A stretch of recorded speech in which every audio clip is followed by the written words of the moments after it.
Don't want to scare you. So everybody knows what day we're going to camp, right? So if your first session, we're headed up June 20th, second session, July 17th. How many people are doing Father-Son weekend this year? Raise your hands. All right. So for those that maybe don't know, Father-Son weekend is the weekend that leads into the very start of camp. It's a wonderful program. It has no one who goes to Father-Son weekend has to go to camp that summer. It's not like that. So there's some brand new kids who are just testing the waters and checking out camp for the first time. But the majority are either first-year campers like those guys coming, or some other returning guys who love to come back year after year, hang out with their dad for a weekend. We have grandpas up there, we have uncles up there, cousins. So it's a really fun weekend. Dads, you will be very sore. We keep you very active for the weekend. Yes, you have to participate. And we have lots of Advil, and the three nurses are already on staff, ready to go. So it's a really fun weekend. We keep the kids really active.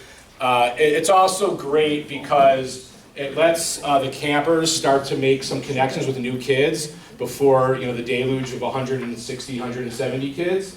There's only about 60 to 75 kids in total through the weekend, and in various ages, of course, but the majority are on the younger side.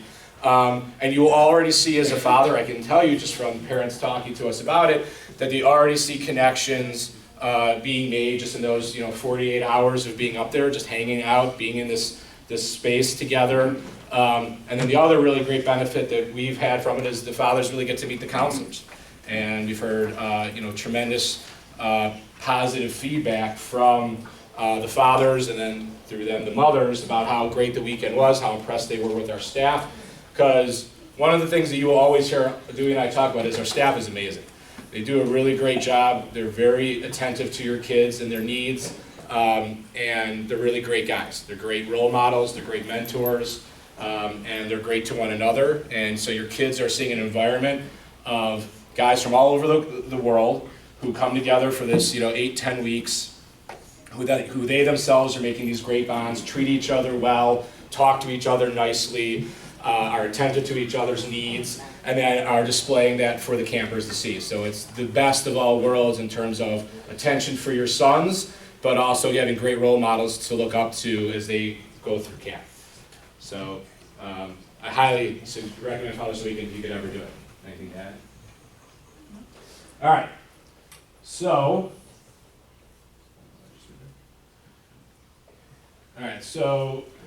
Dewey will talk about forms in just a second. She's going to pull up CampMinder, and we're going to go through some of the form stuff. Right. All right, let's talk about getting up to camp and baggage, okay?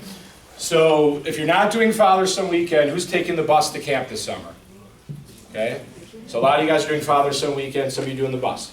Okay, so if you're coming up Father-Son weekend, you should, if your son's going first session, bring your duffel bags with you to Father-Son weekend, okay? You don't have to if you don't want to, but you should. That way you have some of your stuff there. But, and listen carefully, you want to pack a separate bag for Father-Son weekend. The last thing you want to do, and I guarantee the last thing your wife wants you to do, is go digging through the duffel bags, trying to find the things that you need just for the 3 days after you spent all that time getting the duffel bag packed, okay? So bring a separate duffel bag for your son with the clothes that he needs for the weekend. If you want to take it home with you or leave it at camp as dirty laundry, that's fine, but pack a separate bag, okay? Because the cabin you're in during Father-Son weekend will not be your son, most likely will not be your son's cabin for the summer. So you want to make sure you have that separate bag, because we'll take the big duffels, put them to the side, and then put them in the cabin once the kids start coming up to camp and all that. So once the duffel bags are up, our counselors will grab them for you. We store them away for the rest of the weekend. So you're going to want what you need for the weekend packed separately, okay? For those coming up on the buses, whether it's first session or second session, last year we altered our policy and we started working with this company called Camp Laundry, which is a little confusing, but it's Camp Laundry and Baggage. This guy, Tony Cahan, runs a great operation. He works with several of the camps in the areas. And basically what's going to happen is you are going to receive a letter from Tony with bag tags in it in the next couple of weeks, okay? Those bag tags will be what you put on your duffel bags. and then you're going to schedule with Tony when he is going to come to your house and pick it up if you live in the suburbs, or there will be a specific drop-off location and a window to drop off your bags in the city at a property that he and his family own. Very safe to drop it off, I promise. Okay? So, because the reason we do the drop-off in the city is we had a lot of concerns from parents in the city about leaving their bags outside for any extended period of time. And, you know, the pickups would happen within a drop-off window. And so the parents are very concerned about that. So because of that, we developed a drop-off system where the bags are going to go to a kind of secure location, again, owned by Tony's family, and that's where you guys will drop off your bags in the city, okay? So this will all be explained in a letter that you're going to get in about 3 weeks. If you have any questions, Tony's number and email are directly on that letter, and he coordinates everything directly with you. He's very easy to talk to. He's a really great guy, and we like working with him. So that's how you're going to get your bags up to camp if you're in the Chicago area. People from outside Chicago, they ship their bags to camp. Okay, so they actually FedEx or UPS their bags up to camp and arrange that separately. All right, and then coming home, what happens is your sons will pack for camp, whether they're leaving after 2 weeks or 4 weeks or 8 weeks. They leave at the end of camp, and the duffel bags stay at camp. Tony is picking them up the day your son leaves, okay? And then we'll have a drop-off location in the city and a window to do it, or actually just delivers it to your door if you live in the suburbs within 48 to 72 hours of the end of camp, okay?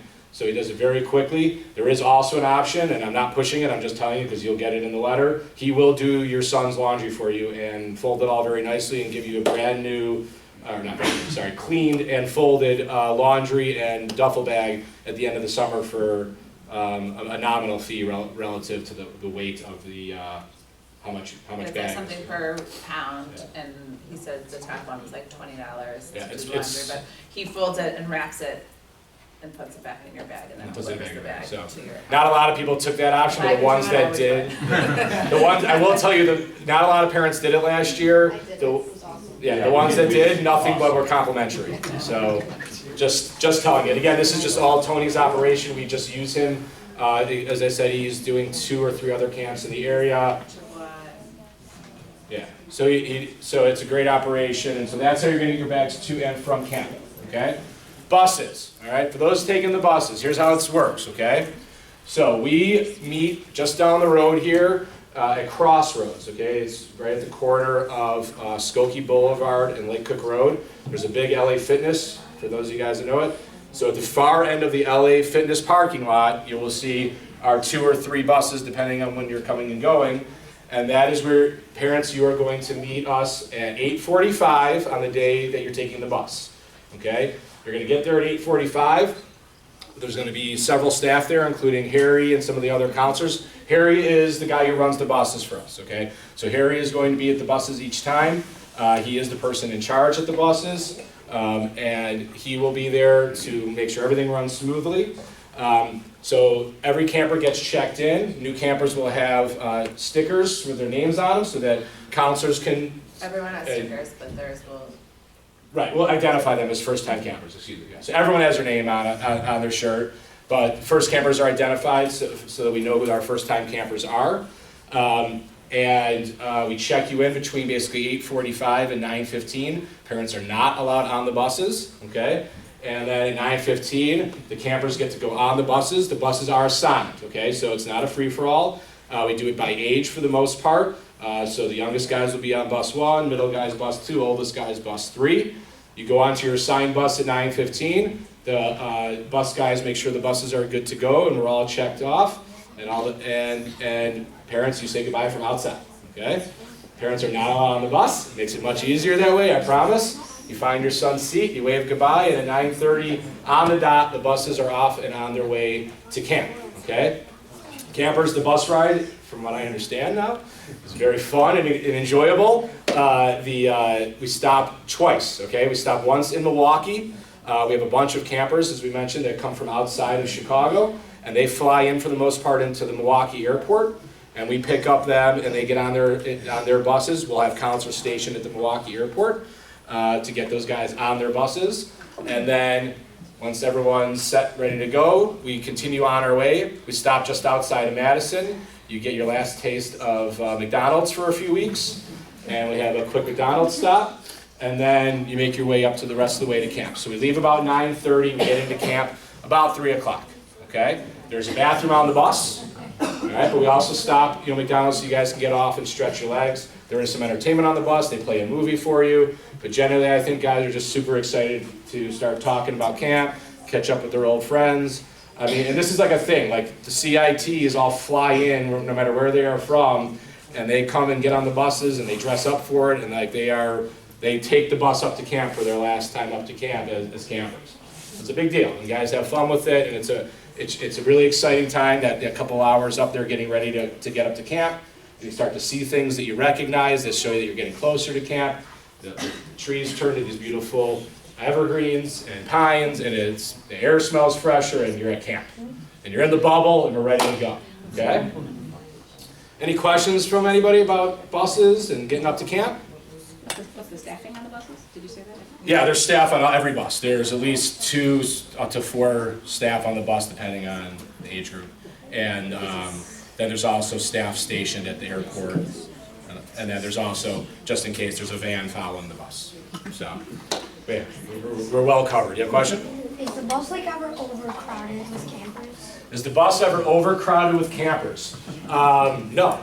There's a seat limit of 55, and we do not exceed the seat limit. Is that go on? All right. Any other questions about buses? All right. Okay. Moving along.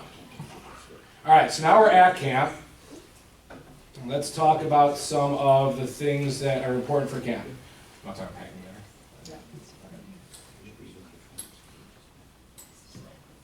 there. All right, communication at camp.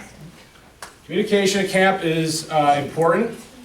We want you guys to feel comfortable staying in touch with your parents, and we want the parents to feel comfortable staying in touch with us and their kids, okay? So there's a couple of different ways we do this, all right? So first, let's talk about the biggest policy at camp, which is our no screens and no cell phone policy, okay? That is an absolute. We don't allow cell phones, we don't allow handheld gaming devices. The only thing campers are allowed, and you probably all know this by now, but the only thing you're allowed to do is have music and books, okay? And if that means e-readers and things like that, we can arrange for those things, but for the most part, it's books, magazines, and then your iPods, and your Nanos, and your MP3s, if everyone still uses those. And that's what you're allowed to use, okay? There is a ban, and parents, please hear me, we are not allowed to have iPhone 5s or iPhone 6s to have your music. The reason is, even when you disconnect the iPhones and you take out their SIM cards or whatever they're called now, that does not shut off the phone. The phone still works. And that means that on top of having to take that off and bringing this very nice phone to camp, you now have to also shut off your service anyways. So what we have asked the parents the last few years is, I know it's an extra investment if you have to buy like a Nano, but they're like 70, 80 bucks. You can drop like 3,000 songs on them now. And that's what I would suggest for your music, because anything else, including the iTouches and anything else that has any of the apps or Wi-Fi capabilities, I put a code on it so that the only thing that will work is music, okay? So the easiest thing is just bring a music device only. If it is an iTouch, the boys are told they have to turn that into me the very first day of camp, and I'll have like 15 of them on my desk, and I put a code on them, and I hand them back, and the only thing that will work is their music, okay? So guys, that is the screen and cell phone policy at camp, and there's no exceptions. There's a question over here, though. Question? You already answered it already when I was, Well, what was your question? Because someone else might have had the same question. I don't remember. Okay. And I think it was about the iTouch. Yeah, like can you bring an iPod 6? 5. iTouch 5. Yeah. The iTouch you can bring, but you're going to turn it into me the first day, and I'm going to put a code on it, so the only thing that works is music. Okay? And I will warn you, and guys, you should check this, and parents, if you don't know how to put the code on, so when you put the code on, so you turn off everything but only the music, some of the songs don't work anymore. And I'm not exactly sure what the functionality is, because I'm not an Apple guy. But so you want to make sure if your son is bringing an iTouch to see what the limitations are when you put all the restrictions on and leave only the music working, because some of the songs will disappear. They're not erased, but they're just not accessible in those restrictions. And although I've looked into how to modify the restrictions, there's just no way around it without adding back app capabilities, and we're not going to do that, okay? And then, and I do get this question a lot about music. I know a lot of people use like Spotify and these downloadable sources. You need to make those change over to the offline functions, which I know that they have, where you are able to access the music only offline. Okay, and that's essentially the same function. And then what happens though then is everything else on that iTouch or whatever the device is, everything else has to be erased. So the only thing that can be on the iTouch if you're going to use Spotify is Spotify. Every other app has to be erased. Because when I turn off the app function, Spotify would otherwise go away.